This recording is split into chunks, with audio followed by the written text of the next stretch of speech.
하나님은 자신이 택한 유대인들이 하나님의 사랑 속에 푹 잠겨 살기를 원하셔서 그래서 오늘 신명기 6장 4절 5절 이하 9절까지의 말씀을 이스라엘 백성들에게 선물로 주셨습니다. 하나님을 사랑하라는 명령을 몸에도 손목에도 진문설주에도 자녀들에게 일어날 때든지 잘 때든지 항상 가르치라, 사랑에 잠기라는 거죠.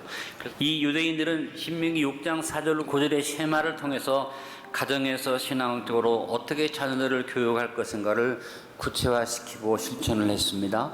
유대인들의 전통에 의해서 하루에 2번씩 이 쉐마를 암송을 시켰고 이스라엘의 의식구조에 가장 영향을 끼칠 수밖에 없도록 일상에 살면서 쉐마를 읽었습니다. 외웠습니다. 고백했습니다.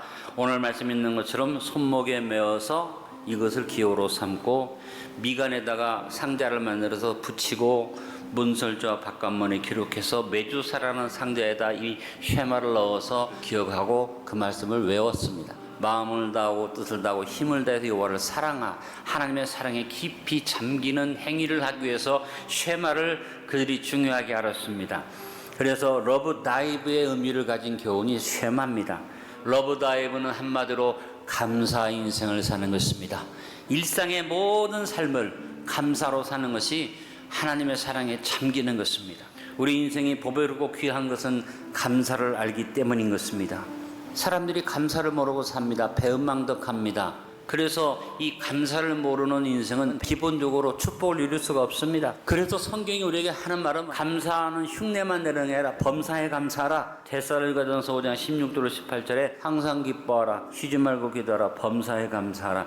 이것이 그리스도 예수 안에서 너희를 향하신 하나님의 뜻이니라고 말씀한 겁니다. 여러분의 생활의 색깔이 감사하기를 바랍니다. 여러분 감사 인생이 되어서 일상의 삶 속에서 러브 다이브의 삶을 살기를 결단하며 일상을 감사로 삽시다. 특별한 게 감사가 아니라 그냥 감사에 젖어서 사는, 바로 러브 다이브에서 나는 하나님의 사랑에 잠겨 있다고 생각하는 삶이 우리에게 마땅한 것이고, 그것을 확인하기 위해서, 그것을 또 한 번 우리가 실천하기 위해서 오늘 주님의 사랑에 대한 기념을 행하는 성찬 예식을 행하는 것입니다. 여러분, 하나님이 나에게 베푼 은혜만 감사한 게 아니죠. 하나님의 감사하다면 내 삶에 주어진 모든 사람들이 고맙고 감사해야지 됩니다. 여러분, 우리 인간관계를 가장 복되게 하는 말이 뭔지 아세요? 감사합니다, 고맙습니다는 말입니다. 사람은 혼자 못 삽니다. 함께 더불어 살아가야만 합니다. 일상의 범사에 고마움을 가지고 사는 사람은 그 삶이 합력선의 축복이 옵니다. 로마서 8장 28절에 우리가 알거니와 하나님을 사랑하는 자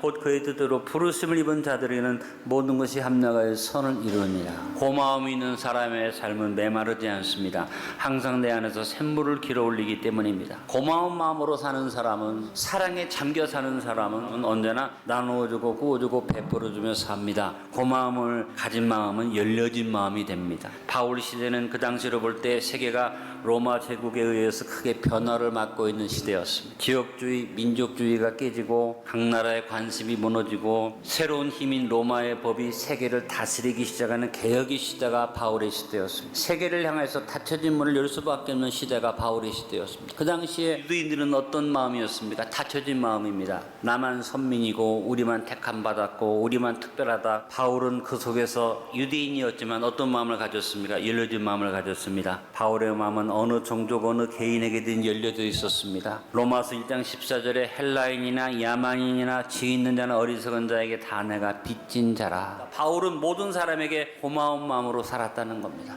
우리도 우리 마음을 열어서 지역 감정의 벽을 허물고 출신 개념의 벽을 허물고 이념의 벽을 허물고 계층의 벽을 허물고, 그리고 교회라면 교파의 벽이 허물어지고 마음문이 활짝 열려져야만 합니다. 진정한 그리스도인은 좁은 마음, 갇힌 생각의 소유자가 아니라 모든 사람에게 빚진 마음으로 마음이 열려진 사람으로 살아가야만 합니다. 러브 다이브를 실천하는 또 하나의 삶은 내 삶에서 대하는 모든 사람들에게 미안한 마음을 가지고 사는 것입니다. 인생을 살면서 가장 뜨거운 사랑의 마음이 미안해하는 마음이라고 저는 생각합니다. 미안해하는 마음은 모든 걸 녹일 수 있습니다. 미안해하는 마음은 겸손의 마음이고 섬김의 마음입니다. 빌립보서 2장 1절로 4절에 바울이 우리에게 권면한 마음은 뭡니까? 겸손하게 미안해하는 마음, 남을 나보다 낮게 여기는 마음, 각각 자기 일을 돌보아 책임을 다하면서 부족을 느끼는 마음, 다른 사람들을 돌보아주면서도 더해주지 못해서 안타까운 섬김의 마음이 바로 미안한 마음이다. 여러분, 미안해하는 마음 바로 내 들보를 깨닫는 마음이고 상대방의 아픔을 알아주고 이해해주는 마음이고, 가까이 항상 부딪히며 사람들끼리 미안한 마음이 없으면 어떤 일이 벌어집니까? 비판하고 판단하고 불평하고 원망하게 됩니다. 여러분, 하나님의 사랑과 은혜 앞에서 미안한 마음을 가지고 나의 부족을 채우시는 주님의 사랑에 삼겨서 러브 다이브를 실천하며 삽시다. 오늘 성찬을 나눕니다. 그래서 일상을 감사로 사는 감사 인생들이 되기를 결단합시다. 또 하나, 러브 다이브는 감격 인생을 사는 것입니다. 감격이라는 말은 느낄감, 물결 부딪혀 흐를 격자죠. 깊이 느끼거나 가능한 인상을 받아서 뭉클한 감정이 솟아날 때, 고마움을 깊이 느껴서 감정이 복받칠 때 우리는 감격한다고 말합니다. 여러분, 진정한 감격은 우리에게 사랑을 선물로 줍니다. 부모의 사랑에 감격한 자녀가 진정한 효도를 합니다. 부부가 사랑에 감격을 가질 때 행복한 가정을 이룰 수 있습니다. 자신의 일에 감격을 가진 사람이 성취를 이루고 성공을 누릴 수 있습니다. 조국에 대한 감격이 살아있어야 애국자가 될 수 있습니다. 사실 유한한 세상에서 느끼는 감격은 일시적인 것입니다. 오래가지 못합니다. 그래서 사람들은 그 감격을 잊지 않으려고 기념일을 만들고 기념비를 세우기도 하고 동상을 만들기도 합니다. 여러분, 감격 인생에는 창조적 능력이 따라옵니다. 러브 다이브는 감격하며 사는 것입니다. 진정한 감격은 무엇입니까? 하나님 앞에서 갖는 구속의 은혜에 대한 감사가 진정한 감격입니다. 단번에 베푸신 영원한 구원, 우리가 하나님 은혜 앞에서 감격을 갖는 또 하나의 이유는 뭡니까? 아버지의 예비하신 축복이 우리에게 있기 때문입니다. 고린도전서 2장 9절에 기록된 바 하나님이 자기를 사랑하는 자를 위하여 예비하신 모든 것은 눈으로 보지 못하고 귀로 듣지 못하고 사람의 마음으로 생각하지도 못하였담과 같으니라. 우리는 하나님의 지키심의 보장 앞에 감격해야지 됩니다. 요한복음 10장 29절에 우리를 아버지의 손에서 빼앗을 자가 없느니라. 또한 우리는 영원한 천국을 바라보며 감격해야 합니다. 베드로전서 1장 4절, 썩지 않고 더럽지 않고 새하지 않은 유업을 입게 하시나니 곧 너희를 위하여 하늘에 간직하신 것이라. 이내 색깔이 바래져 버리는 일시적이고 유한한 세상적인 감격을 따라가지 말고 구원의 영원한 감격 속에서 우리 주님의 구원을 찬양하며 하나님 사랑에 러브 다이브하며 삽시다.